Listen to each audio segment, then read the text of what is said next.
Hello, team. Coach Tim here. What an incredibly entertaining U.S. Open.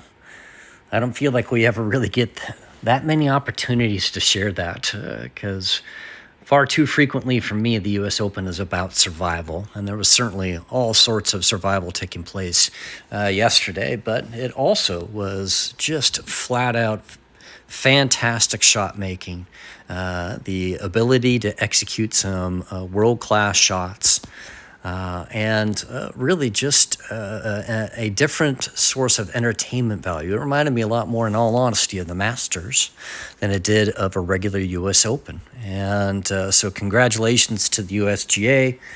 Congratulations to just golf in general. I feel like this is something that we have craved for and needed over the last couple of weeks.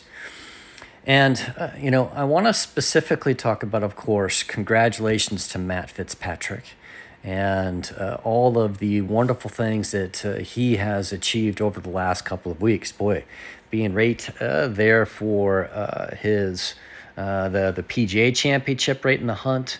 And of course, you're seeing us here right now really just taking a closer look at one of the most unique elements and concepts of his golf game, and that is his cross-handed chipping. So what specifically do I want us to be discussing? And what is one thing that we can hopefully take away from Matt's unique chipping style? Let's dive in and take a deeper look. So the one element that I want us to really focus on is what is Matt's lead wrist doing through the hitting area.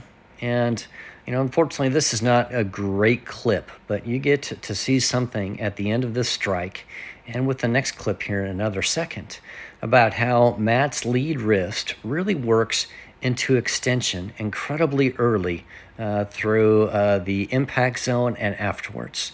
And, it's hard to see here. It's a little bit blurry, but I want you to see just how much cup or extension Matt's lead wrist is at this moment in time after impact. And certainly, hopefully you saw that beforehand too. That element right there helps Matt add loft, helps Matt keep the club face into more of an open face position, helps really good turf club grass interaction. And it's a process that's almost taboo, especially in relationship to the fact that when you're trying to hit a golf ball as hard as you can, you never want to get your lead wrist into that position, to that scoop position. But for a short shot, I think that's an incredibly attractive thing to do because we're trying to hit the golf ball the exact opposite way, not for distance, but for lack of distance. So hopefully that's an important element for us to look at and to try and embrace for something that we should try and do with our short shots. Here's Matt hitting another short shot, and you'll see that lead wrist never gets into flexion. It never gets de-lofted. He's always trying to add loft throughout the strike. So there is touch, there is impact, okay?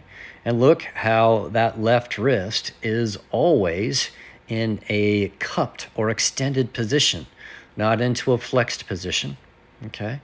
And that's one of the reasons that Matt is hitting his short shots around the green so incredibly efficient and at a world-class level.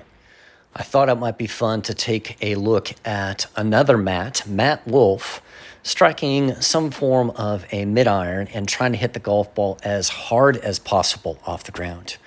And again, this is something that we try and do when we're trying to hit the golf ball as hard or as far as possible. Look at the difference of that left wrist. Look how that left wrist is in a bowed position, a flexed position. That's a position that's going to get the club face into more of a closed face position, which of course is great for a shot that we're trying to hit as far as we can off the ground, compared to, of course, what Matt is doing. Matt is trying to do something that is going to help him hit the golf ball as short as he can off the ground. So consider giving that a go. work on trying to get lead wrist into more of a cupped or extended position for your short shots, to have the golf ball come off with less speed, to have the golf club interact with the grass with less of a digging motion. And hopefully you'll find that your short shots around the green are significantly more precise and maybe as impactful as Matt Fitzpatrick's. Best of luck.